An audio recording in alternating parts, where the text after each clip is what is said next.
Hi and Assalamu alaikum. तो आज we are going to study about gender studies. CSS exam 2020 में आपको gender studies opt क्यों करना चाहिए? तो इसके लिए I'm going to give you 3 very good reasons. First of all, इस ग्रुप के अंदर जो बाकी सब सब्जेक्ट्स हैं जैसे कि environmental sciences and the rest of them, they need somehow an educational background. हालांकि gender studies के लिए आपको zero educational background की ज़रूरत है and you can nail this course. You can get very good marks in it. Secondly, आसान subject है and it would maximum require like 10 days for preparation. And thirdly, क्योंकि इसके अंदर जो material है you can use that for essay as well. It is coherent, it is not that lengthy and it is easy. So my suggestion to you guys would be that if you're starting to prepare for CSS exam 2020, so you must opt gender studies. Now moving on, whenever you are going to opt and a course for CSS exams, so first thing you need to do is कि आप उसको syllabus check कर लो कि whether you can cover it or not. तो वहीं से सबसे पहले हम start करते हैं. I'm going to give you an overview of gender studies के अंदर जो हम syllabus cover करेंगे उसके बारे में. तो सबसे पहले तो ये कि ये 100 marks का exam है. पेपर पैटर्न तो आपको पता होगा. 20 marks का ऑब्जेक्टिव होता है and then 80 marks का आपके सब्जेक्टिव होता है जिसमें you have to attempt 4 questions जिनके marks 20 होते हैं.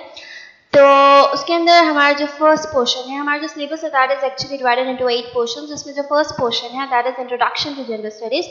इसके अंदर विल स्टडी के वर्ड एक्चुअली जेंडर है, डिफरेंस क्या है जेंडर स्टडीज और वुमेन स्टडीज में, जेंडर स्टडीज इस्टेब्लिश क्यों हुआ और इसका स्टेटस क्या है पाकिस्तान के अंदर बाहर. ठीक है, ये चीज़ें ये ऑलमोस्ट हम आज की वीडियो में कवर कर लेंगे.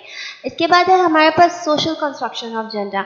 सोशल कंस्ट्रक्शन ऑफ जेंडर को भी हल्का बहुत हम आज टच कर लेंगे and you are going to understand कि how socialization, how your society plays a role in the construction of gender. ठीक है, और ये इसके अंदर कुछ सब टॉपिक्स हैं. फिर हमारे पास एक मोस्ट इंपॉर्टेंट टॉपिक आ जाता है जो कि जेंडर स्टडीज़ के आप कह सकते हैं कि जान जो है वो इसके अंदर है, वो है फेमिनिस्ट थ्योरीज एंड प्रैक्टिसेस. यानी कि liberal feminism, radical feminism, Marxist feminism, ये सब पर्सपेक्टिव इन फेमिनिस्ट थ्योरीज के पर्सपेक्टिव लेके आपको अपना जेंडर स्टडीज़ का पेपर अटेम्प्ट करना होता है. इनको कहीं ना कहीं आपने इनकलकेट करना होता है in order to produce a answer that is going to score 17 to 18 marks.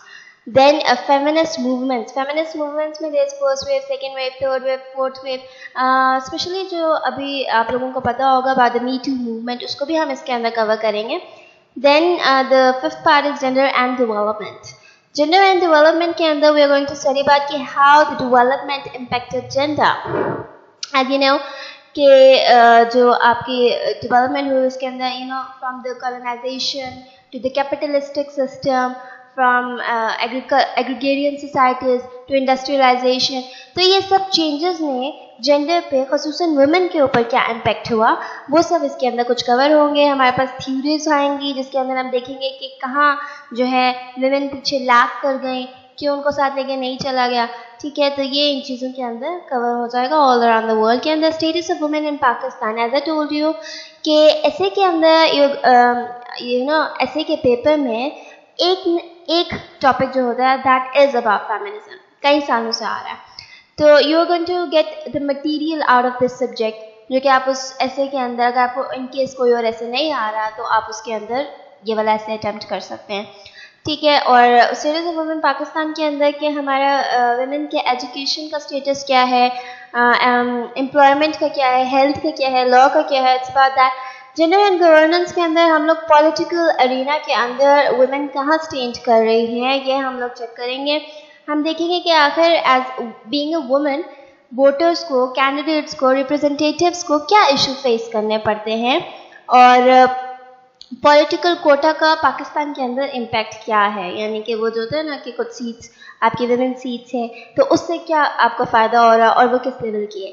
फिर हम लोग जेंडर बेस्ड वायलेंस की बात करेंगे. जेंडर बेस्ड वायलेंस एक मेन रीज़न था जेंडर स्टडीज़ को डेवलप करने का. ये इनिशिएट क्यों हुआ, ये इसलिए हुआ क्योंकि वुमेन को पेट्रियार्कल सोसाइटी में बहुत एक्सप्लॉइट किया जाता है, उसके बहुत से राइट्स उसको नहीं दिए जाते हैं और इससे बढ़ चढ़ कर ये कि उसके साथ आप वायलेंस भी करते हो. अब वायलेंस की टाइप्स क्या हैं, वायलेंस क्यों किया जाता है, थ्योरीज क्या हैं इससे रिलेटेड, और जो स्ट्रैटेजीज हैं जिनके थ्रू हमने इसको एलिमिनेट करना है वो यहाँ पे जेंडर बेस्ड वायलेंस के अंदर हम पढ़ेंगे। Then of course come the case studies. 3 case studies हैं मशहूर तरीन ख़वातीन है पाकिस्तान की, मुख्तारा माई, मलाला यूसुफजई और शर्मीन अबैद चनाए। इनके बारे में ऐसा अभी तक कोई सवाल नहीं आया, मीन पूरे 20 मार्क्स का कोई सवाल नहीं आया। नोट अभी आया था 2019 में, तो you can write about them. और वैसे भी आप अगर ये केस स्टडीज़ जो है ये काफ़ी आसान है, थोड़ा बहुत तो हमें पहले ही पता होता है, बस एक रीडिंग देने की बात होती है, तो you can relate these incidents, these women and your questions. तो मूविंग ऑन, आज जो हमारा टॉपिक है as I told you introduction to women studies को हम कवर करने वाले हैं। तो उससे रेलिवेंट हमारे पास एग्ज़ाम्स में क्या सवाल आए हैं लास्ट 3 इयर्स के। आप अपने पेपर्स में CSS के दौरान आपने पास पेपर्स को ज़रूर इन टच रखना है, वहाँ पर देखना है कि किस किस्म के क्वेश्चन आते हैं। तो as I told you about the introduction to gender studies के अंदर और जेंडर स्टडीज़ और वुमेन स्टडीज़ का फ़र्क क्या है, उसके बारे में सवाल जब से जेंडर स्टडीज़ का कोर्स शुरू हुआ है तब से आ रहे हैं। 2017 के अंदर ये क्वेश्चन आया था कि आप लोग जो है डिफाइन करें, डिस्कस करें the discipline of gender studies and also differentiate between women studies and gender studies. फिर 2018 में क्या क्वेश्चन आया, 2018 में आया कि फंडामेंटल डिफरेंसेस क्या हैं जेंडर स्टडीज़ और वुमेन स्टडीज़ के, और आप जो है ना सब्सटेंशिएट करें अपने आंसर को आर्ग्यूमेंट देते हुए और वुमेन स्टडी को जो है पाकिस्तान के अकॉर्डिंग बताएं।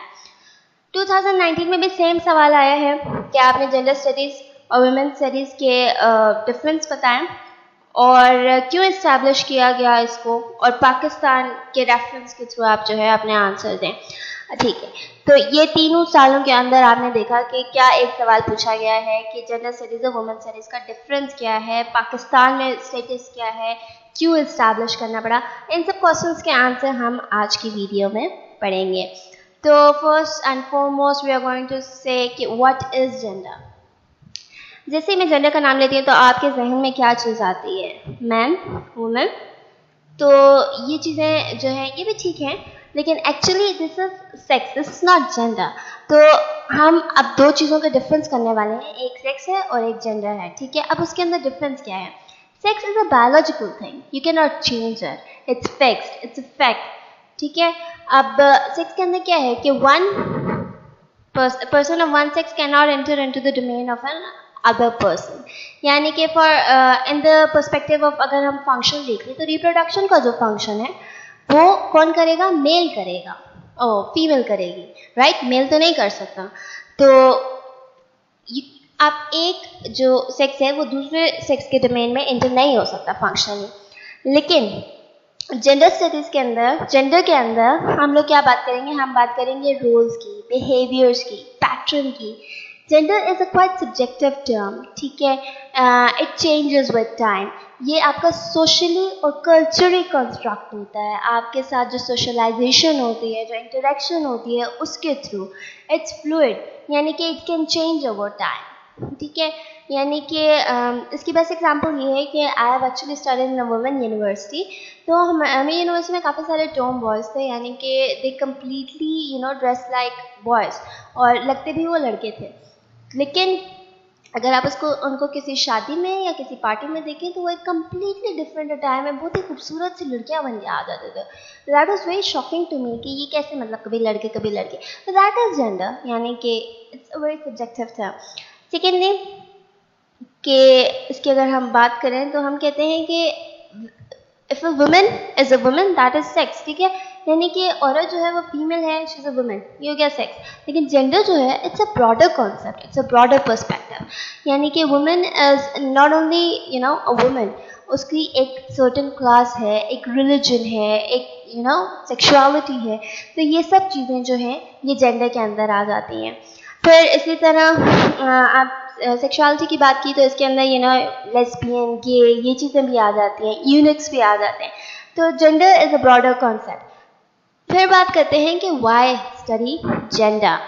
तो यहाँ पे अभी जैसे कि मैंने पहले बात की कि ये ब्रॉडर कॉन्सेप्ट है। वुमेन स्टडी के अंदर, वुमेन्स के जो है ना, लाइक वो सिर्फ औरतों की बात कर रहा था। जेंडर जो है वो एक ब्रॉडर कॉन्सेप्ट है, और अगर आप सिर्फ औरतों के बारे में पढ़ते रहेंगे और उनके ऊपर सिर्फ जो जुल्म होता आया है उसी के बारे में पढ़ते रहेंगे तो आप उसको ठीक कैसे करेंगे।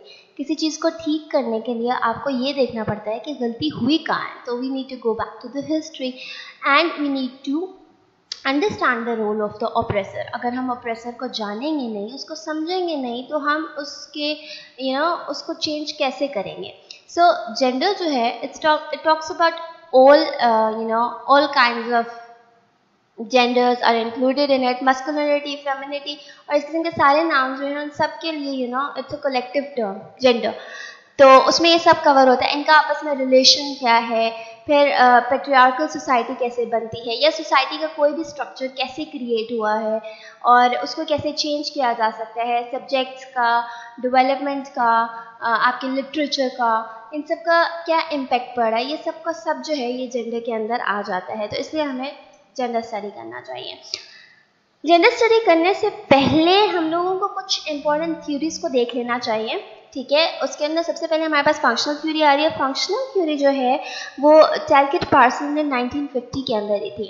You may know it by the name private public dichotomy. According to this theory, he said that some sexes are some functions are better suited to appropriate sexes। यानी कि उसने कहा कि मर्द जो है वो ज़्यादा इंस्ट्रूमेंटल रोल प्ले कर सकता है, तो उसको क्या करो कि उसको ये जिम्मेदारी दे दो कि वो मटेरियल सोर्सेज लेके आए, फैमिली को प्रोवाइड करे। और फीमेल जो है वो ज़्यादा एक्सप्रेसिव रोल प्ले कर सकती है, तो उसको क्या करो, उसको घर की जिम्मेदारी दे दो। अच्छा, अब क्या हुआ यहाँ पे, ऑब्वियसली ये बात अभी हमें हजम नहीं होगी, ठीक है। तो 1950s में कैसे हजम हो जाती, क्योंकि there were women that had greater capabilities at that time। उस टाइम तो पाकिस्तान से भी आपको पता है फातिमा अली जिन्ना और इस तरह बेगम लियाकत अली राना सा जो हैं वो सब इस किस्म की ख़वातीन थी जो कि घर से बाहर निकल के भी बहुत कुछ कर सकती थी। they were capable enough so इसकी वजह से कॉन्फ्लिक्ट थ्योरी अराइज हुई। कॉन्फ्लिक्ट थ्योरी में उन्होंने क्या कहा, उन्होंने कहा कि ये बात गलत है कि सिर्फ मर्द मतलब कि जो सेक्सेस को बेटर अप्रोप्रिएट जो है वो फंक्शंस परफॉर्म कर सकते हैं, ऐसा नहीं है। कुछ मर्दों के अंदर ऐसी खसूसियात होती हैं कि वो औरतों वाले काम ज़्यादा बेहतरी से कर सकते हैं, और कुछ औरतें जो होती हैं वो बाहर निकल के ज़्यादा अच्छे से काम कर सकती हैं, मर्दों से भी ज़्यादा अच्छा काम कर सकती हैं। तो एक कन्फ्लिक्ट अराइज हुआ। क्यों कन्फ्लिक्ट अराइज हुआ? क्योंकि आपको पता है कि जिसके पास मटीरियल एक्सेस होता है उसी के पास सारी प्रिविलेजेस होती हैं, राइट। वही जाके आपका पार्लियामेंट में बैठेगा, उसी के पास सारा कंट्रोल होगा, राइट्स को डिस्ट्रीब्यूट करेगा। तो मेन के पास हमेशा ज़्यादा पावर रही, उसके पास कोई इंसेंटिव नहीं रहा कि वो अपनी पावर को गिव अवे करे टू द वुमेन, उसको डिस्ट्रीब्यूट करे, उसको जेंडर इक्विटी और जेंडर इक्वालिटी लेके आए। तो इस वजह से जब वुमेन ने रेजिस्ट किया तो ऑब्वियसली मेन जो थे वो भी नहीं देना चाह रहे थे, तो एक कन्फ्लिक्ट अराइज हुआ। So conflict theory. फिर हम बात करेंगे सिंबॉलिक इंटरेक्शन थ्योरी की। सिंबॉलिक इंटरेक्शन थ्योरी में वो कहते हैं कि जेंडर जो है वो learn through socialisation and gender equality is produced through interaction in society. तो ऑब्वियसली अब जो है जेंडर इनइक्वालिटी कैसे प्रोड्यूस होती है, जैसे कि एक छोटी बच्ची है, राइट, उसको वो जा रही है बाहर अपने लिए कुछ लेने के लिए, तो वही गलत से आप उसे कहोगे कि नहीं तुम्हारा भाई ले आएगा। तो इस तरह आप जो है जेंडर इनइक्वालिटी को डेली प्रोड्यूस करते हैं इंटरेक्शन के थ्रू, ठीक है। फेमिनिस्ट थ्योरी ने क्या किया, फेमिनिस्ट थ्योरी ने क्वेश्चन किया कि वुमेन को क्यों सबऑर्डिनेट रूल दिया हुआ है, ठीक है। मतलब कि why women always has to be in the subordinate position. उसकी बायोलॉजी उसकी डेस्टिनी तो नहीं डिफाइन करती ना, जैसे कि मशहूर कोट है that you are going to study, उसके अंदर है कि a woman is not born one rather she becomes one, ठीक है। तो ये इसके अंदर क्वेश्चन हुआ था और उसके अंदर उन्होंने कहा था कि मतलब मटेरियल एक्सेसेस और राइट्स में फेमिनिस्ट थ्योरी जो है वो राइट्स गेन करने के बारे में बात करती है और वुमेन को इक्वालिटी देने की बात करती है और रीडिस्ट्रीब्यूशन ऑफ पावर की बात करती है। जेंडर एज परफॉर्मेटिविटी की अगर हम बात करें तो ये थ्योरी जो है ये जुडिथ बटलर ने दी थी, और इसके अंदर उन्होंने कहा था कि gender is not a set of traits या रोल नहीं है, बल्कि ये तो आप जो रिपीटेटिवली जो इंटरेक्शन कर रहे होते हो, जो आप अपने जेंडर को एक्सप्रेस कर रहे होते हो, ये आप खुद क्रिएट करते हो अपने इंटरेक्शंस के थ्रू। आपका जेंडर बनता है, जो आप इंटरेक्शंस कर रहे हो उसके थ्रू आपका जेंडर डेवलप हो रहा है। Coming down to the most important topic, that is the difference between the gender and the women studies. So पहले तो हमने जेंडर और सेक्स के सारा डिफरेंस हम लोगों ने पढ़ लिया है, ठीक है। तो वही जो है वो डिफरेंस यहाँ पे जेंडर और वुमेन स्टडीज़ के अंदर आ जाएगा, ठीक है। सबसे पहली बात यह है कि वुमेन स्टडीज़ के अंदर क्या इंक्लूड हो रहा है। वुमेन स्टडीज़ के अंदर इंक्लूड हो रहा है कि हिस्ट्री में वुमेन का क्या रोल था, ठीक है। अब हम लोगों को मैं एक बात यहाँ पे बोलना चाहूँगी कि जितने भी हिस्टोरियंस हैं वो सब मर्द थे, ठीक है। उस टाइम औरतों को इतना बाहर नहीं आने दिया गया, तो जो औरतों का रोल था वो ओवरलुक कर दिया गया, ठीक है। मतलब जाहिर सी बात है जंगों में औरतों ने भी साथ दिया होगा अपने मर्दों का, और बाकी भी उन्होंने काम किए होंगे, पर ज़्यादातर आपको सिर्फ मर्द ही नज़र आएंगे हिस्ट्री में, औरतें नहीं नज़र आएंगी। तो इस तरह वो बात करते हैं कि वुमेन को कैसे इग्नोर किया गया पूरे पास्ट के अंदर। फिर सफ्रेजिस्ट मूवमेंट्स, पॉलिटिकल राइट्स अभी जाके आपको 19th सेंचुरी में मिले, ठीक है। तो ये सब बातें जो हैं ये वुमेन स्टडीज़ के अंदर थी। और दूसरी बात क्या डिस्कस होती थी कि वुमेन की हेल्थ, वुमेन फिक्शन, मतलब द वुमेन स्टडीज़ सिर्फ वुमेन के इर्द गिर्द घूम रही थी। इससे क्या हुआ कि जो मर्द थे उन्होंने बहुत अंदर अटैक फील किया, और उन्होंने क्या किया कि उन्होंने एक मेन स्टडीज़ निकाल दी कि भाई मर्दों के साथ तो ज़्यादतियाँ होती हैं, या सिर्फ औरतों के साथ तो नहीं हुई ना। और फिर with the rise of the third feminist wave क्या हुआ कि आपके पास जो सेक्सुअलिटी थी, डिफरेंट सेक्सुअलिटीज आना शुरू हो गई, जैसे कि lesbian, gay, it became more common.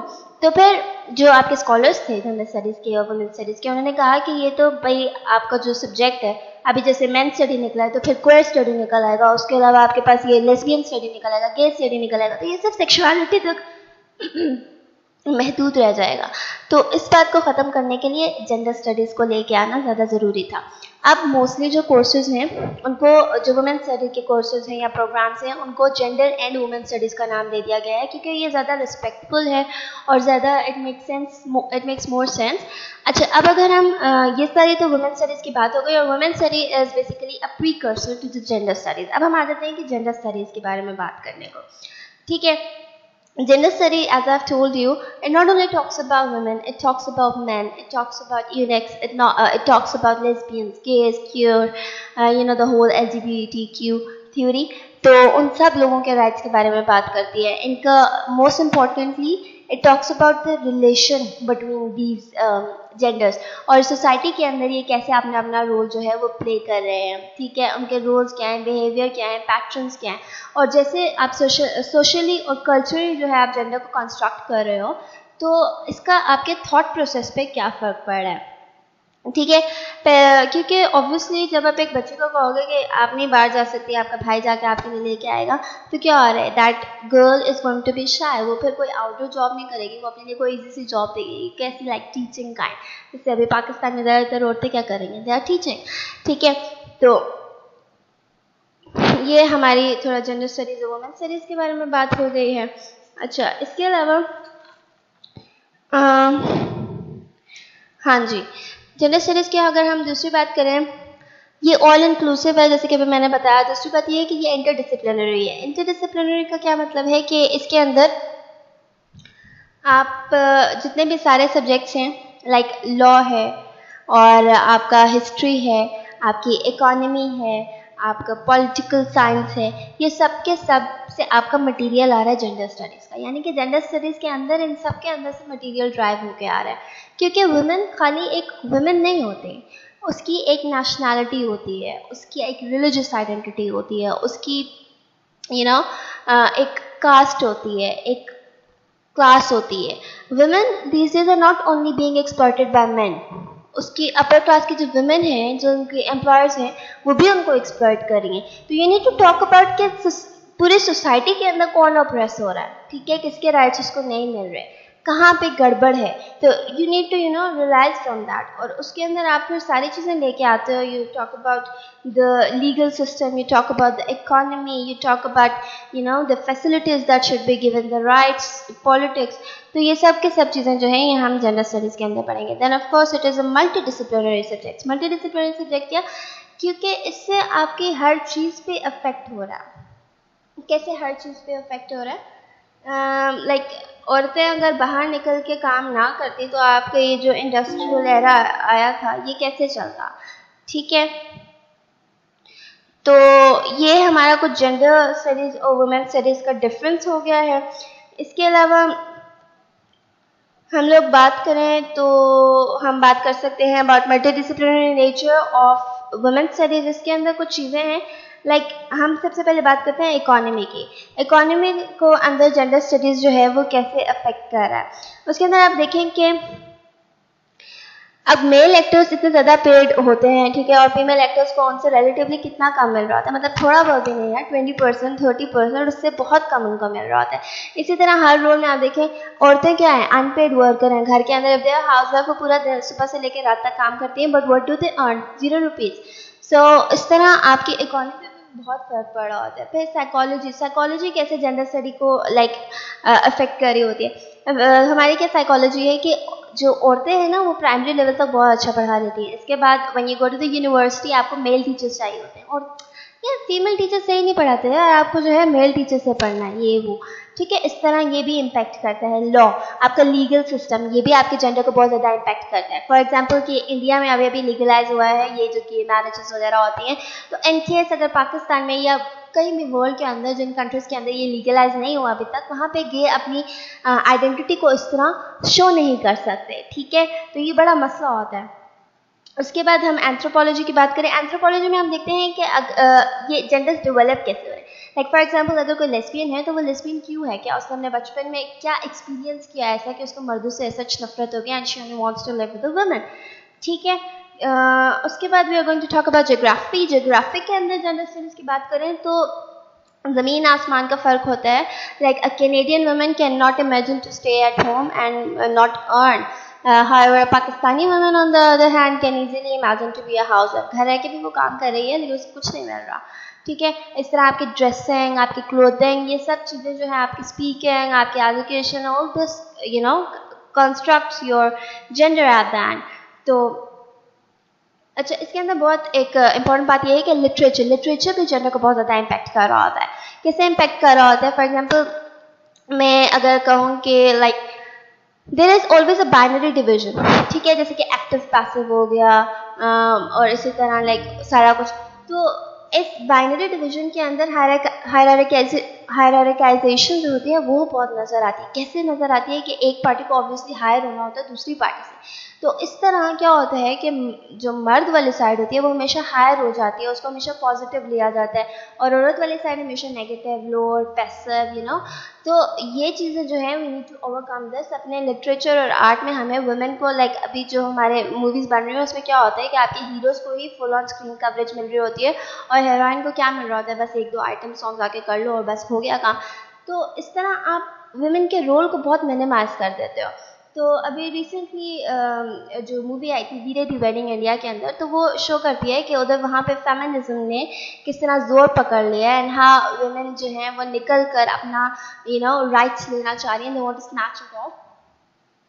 इसी तरह बायोलॉजी और पॉलिटिकल साइंस के अंदर जैसे कि हमने बात की कि औरतें जो हैं वो बाहर निकलती हैं और अपने जैसे कि अभी गुलालाई थी उनकी अगर मैं बात करूँ तो जैसी भी थी जो भी था, लेकिन उनके औरत होने की वजह से उनको ज़्यादा प्रॉब्लम्स फेस करने पड़े हैं, ठीक है। तो ये हम लोगों ने देखा कि जेंडर स्टडीज़ कहाँ कहाँ जो है हमारा मल्टीडिसिप्लिनरी नेचर शो कर रहा है। तो this was all about today's lecture. इसके अंदर हम लोगों ने 3-4 चीज़ें देखी हैं। आई होप आप लोगों को क्लियर हो गया हो कि डिफरेंस क्या है जेंडर स्टडीज़ और वुमेन स्टडी को, क्यों इस्टेब्लिश किया गया जेंडर स्टडीज़ को, और ये जो जेंडर स्टडीज़ की हमने 3-4 थ्योरीज देखी और सही में जेंडर क्या है। I hope you understand by this and this is a very easy subject, no need of worry, और ये आराम से हो जाएगा इंशाअल्लाह।